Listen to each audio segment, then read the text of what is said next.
बिस्मिल्लाहिर्रहमानिर्रहीम। मैंने ये अपनी बेटी के लिए एक नज़्म लिखी है, वो मैं आपकी खिदमत में अर्ज़ करती हूँ।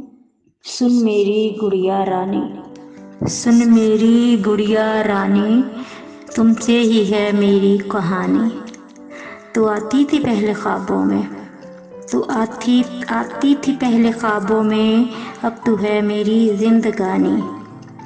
तुझे सौ बार भी देखूं दिल नहीं भरता मेरा, तुझे सौ बार भी देखूं दिल नहीं भरता मेरा।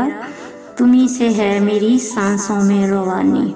तुझे एक पल न देखूं न चैन आए मुझे, तुझे एक पल न देखूं चैन न आए मुझे। मेरी मोहब्बत मेरी ममता तेरी है दीवानी। खुदा तुझे हर गम से महफूज रखे, खुदा हर गम से तुझे महफूज रखे। तू है मेरे गुलशन की खुशबू सहानी।